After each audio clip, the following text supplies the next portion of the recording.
కార్తీక పురాణం 18వ అధ్యాయం సత్కర్మానుష్ఠాన ఫలప్రభావం. ఓ మునిచంద్ర, మీ దర్శనం వలన ధన్యుడినైతిని. సంశయములు తీరినట్లు జ్ఞానోపదేశం చేసితిరి.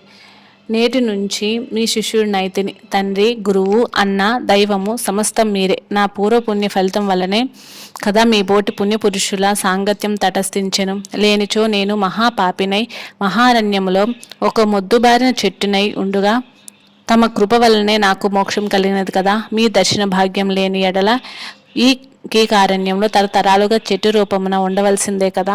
అట్టి నేనెక్కడా? మీ దర్శన భాగ్యం ఎక్కడా? నాకు సద్గతి ఎక్కడా? పుణ్యఫల ప్రదయగు ఈ కార్తీక మాసం ఎక్కడా? నాకు పాపాత్ముడగు నేనెక్కడా? ఈ విష్ణాలయ మందు ప్రవేశించుటెక్కడా? ఇవి అన్నీయును దైవిక మగు ఘటనలు తప్ప మరొకటి కాదు. కాన నన్ను తమ శిష్యునిగా పరిగ్రహించి సత్కర్మలను మానవుడు ఎట్లు అనుసరించవలెనో దాని ఫలమెట్టిదో విశదీకరించండి అని ప్రార్థించాను. ఓ ధనలోభ, నీవు అడిగిన ప్రశ్నలన్నీ మంచివి. అవి అందరికీ ఉపయోగదాయకమైనవే. కాన వివరించదను, శ్రద్ధగా ఆలకింపు. ప్రతి మనుజుడు ఆ శరీరమే సుస్థిరమని నమ్మి జ్ఞాన శూన్యుడిగా అవుగుచుండెను. ఈ భేదము శరీరముకే గాని ఆత్మకు లేదు. అట్టి ఆత్మజ్ఞానం కలుగుటే సత్కర్మల చేయవలనని సకల శాస్త్రములు ఘోషించుచున్నవి. సత్కర్మ నాచరించి వాటి ఫలము పరమేశ్వరార్పణ మనరించిన జ్ఞానం కలుగును. మానవుడే జాతివాడో ఎటువంటి కర్మలు ఆచరించవలనో తెలుసుకొని అటువంటి ఆచరించవలను. బ్రాహ్మణుడు అరుణోదయ స్నానం చేయక సత్కర్మలు ఆచరించని వ్యర్థమగును. అటులనే కార్తీక మాసమందు సూర్య భగవానుడు తులారాశిలో ప్రవేశించుచుండగా, విశాఖ మాసంలో సూర్యుడు మేషరాశిలో ప్రవేశించుచుండగా, మాఘమాసంలో సూర్యుడు మకర రాశి అందుండుగాను, అనగా ఈ 3 మాసముల యందు ఈయనను తప్పక నదిలో ప్రాతకాల స్నానం చేయవలను. అట్లా స్నానం ఆచరించి దేవార్చన చేసిన ఎడ్ల తప్పక వైకుంఠ ప్రాప్తి కలుగును. సూర్యచంద్ర గ్రహణ సమయములందును తదితర పుణ్యదినముల యందును స్నానం చేయవచ్చును. ప్రాతకాలంలో స్నానం చేసిన మనుజుడు సంధ్యావందనం, సూర్య నమస్కారం చేయవలను. అట్లు ఆచరించిన వాడు కర్మభ్రష్టుడగును. కార్తీక మాసమందు అరుణోదయ స్నానం ఆచరించిన వారికి చతుర్వేద పురుషార్థములు సిద్ధించును. కార్తీక మాసంలో సమానమైన మాసము, వేదముతో సరిత్రుగు శాస్త్రము, గంగా గోదావరి నదులకు సమాన తీర్థములు, బ్రాహ్మణులకు సమానమైన జాతియు, భార్యకు సరితూగు సుఖమును, ధర్మముతో సమానమైన మిత్రుడును, శ్రీహరితో సమానమైన దేవుడును లేదని తెలుసుకొనుడు. కార్తీక మాసమందు విద్వక్త ధర్మంగా స్నానాదులు ఆచరించిన వారు కోటి యాగములు చేసిన ఫలమును పొంది వైకుంఠమునకు పోవుదురు అని అంగీరసుడు చెప్పగా విని మరలా ధనలోభిదుడు ఇలా ప్రశ్నించెను. ఓ మునిశ్రేష్ఠ, చతుర్మాస్య వ్రతము చెప్పితిరే, ఏ కారణం చేతడని నాచరించవలయను? ఇది ఎవరెవరు ఈ వ్రతం ఆచరించి ఉన్నారు? ఈ వ్రతం యొక్క ఫలితం ఏమిటి? విధానం ఎట్టిది? సవిస్తరంగా విశదీకరించండి అని కోరను. అందులకు అంగీరసుడు ఇట్లు చెప్పాను. ఓయి వినుము. చతుర్మాస వ్రతముగా సతీ విష్ణువు మహాలక్ష్మితో ఆషాఢ శుద్ధ ఏకాదశి దినమున పాల సముద్రమున శేషుని పాన్పుపై శయనించి కార్తీక శుద్ధ ఏకాదశి నాడు నిద్ర నుంచి లేచును. ఆ 4 మాసాలకే చతుర్మాస్యం అని పేరు.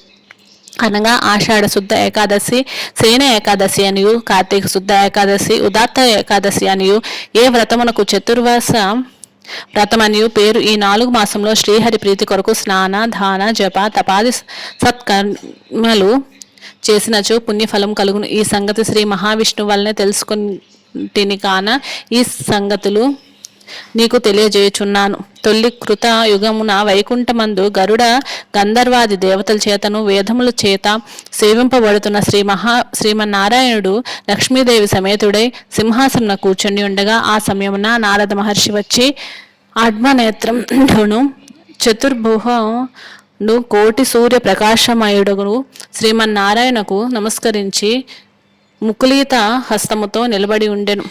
అంత శ్రీహరి నారదుని గాంచి ఏమీ తెలియని వాని వలె మందహాసంతో ఇట్లా, నేను నారద, నువ్వు క్షేమమే కదా? త్రిలోక సంచారివైన నీకు తెలియని విషయములు లేవు. మహామునులు సత్కర్మానుష్ఠానములు ఎట్టి విఘ్నములు లేక సాగుచున్నవా? ప్రపంచమునే అరిష్టములు లేక ఉన్నాయి కదా అని కుశల ప్రశ్నలు అడిగాను. అంత నారదుడు శ్రీహరికి ఆదిలక్ష్మికి నమస్కరించి, ఓ దేవా, ఈ జగంబుని వెరుగని విషయము లేవు. అయినను నిన్ను వచింప మనుటచే విన్నవించుకుంటున్నాను. ప్రపంచం కొందరు మనుషులు మునులు కూడా తమకు విధించిన కర్మలను నిర్వహించుట లేదు. వారిట్లు విముక్తులగుదరో ఎరుగు లేకున్నాను. కొందరు భుజించకూడదని పదార్థములు భుజించుచున్నారు. కొందరు పుణ్యవ్రతములు చేయుచు అవి పూర్తిగాక మునిపే మధ్యలో మానివేయుచున్నారు. కొందరు సదాచారులుగా మారి మరికొందరు అహంకార సహితులుగా పరనింద పరాయణులుగా జీవించుచున్నారు. అట్టి వారికి సత్కృపతో పుణ్యాత్ములను నచ్చి రక్షింపమని ప్రార్థించెను. జగన్నాటక సూత్రధారుడైన శ్రీమన్నారాయణుడు కలవారు 10 లక్ష్మీదేవితో గరుడ గంధర్వ దేవతలతో వేల కొలది మహర్షులున్న భూలోకానికి వచ్చి ముసలి బ్రాహ్మణ రూపంలో ఒంటరిగా తిరుగుచుండెను. ప్రపంచమంతటా తన దయ వల్ల లోకమున వీక్షించి రక్షించుచున్న దామోదరుడు ప్రాణుల భక్తి శ్రద్ధలను పరీక్షించుచున్నాడు. పుణ్యనదులు పుణ్యశ్రమణలు తిరుగుచున్నాడు. ఆ విధంగా తిరుగుచున్న భగవంతుని గాంచి కొందరు ముసలివాడని ఎగతాళి చేయుచుండిరి. కొందరు ఈ ముసలివానితో మనకేమి పని అని ఊరకుండిరి. కొందరు గర్విష్ఠులై మరికొందరు కమర్తులై శ్రీహరిని కన్నెత్తి అయినను చూడకుండిరి. వీరందరినీ భక్తి వత్సలుడగు శ్రీహరిగాంచి వీరి నేతలు ధరింపజేతునా అని ఆలోచించుచు ముసలి బ్రాహ్మణ రూపంను విడిచి శంఖ చక్ర గద పద్మ కౌస్తభ వనమాల ధారుకారుడై నిజరూపమును ధరించి లక్ష్మీదేవతోడను భక్తులతోడను మునిజన ప్రీతికరమగు నైమిసారణ్యమునకు వెడలెను. ఆ వనమంతా తపస్సు చేసుకున్నచున్న మునిపొంగవులు స్వయంగా తమ ఆశ్రమముకు ఎదురించి సచ్చిదానంద స్వరూపుడైన శ్రీమన్నారాయణ్ణి దర్శించి భక్తి శ్రద్ధలతో ప్రణమిల్లి అంజలి ఘటించి అతి దైవమగు నా లక్ష్మీనారాయణకు స్తోత్రం గావించెను. శాంతాకారం భుజగశయనం పద్మనాభం సురేశం విశ్వాకారం గగన సదృశం మేఘవర్ణం శుభాంగం లక్ష్మీకాంతం కమలనయనం యోగి హృద్యానగమ్యం వందే విష్ణుం భవభయహరం సర్వలోకైకనాథం లక్ష్మీం క్షీరసముద్రరాజతనయాం శ్రీరంగధామేశ్వరీం దాసీభూత సమస్తదేవవనితాం లోకైకదీపాంకురాం త్వాం త్రైలోక్యకుటుంబినీం సరసిజాం వందే ముకుంద ప్రియాం. అష్టదశాధ్యాయము పారాయణము సమాప్తం. ఓం నమః శివాయ. ఓం నమః శివాయ. ఓం నమః శివాయ. హర హర మహదేవ శంభో శంకర.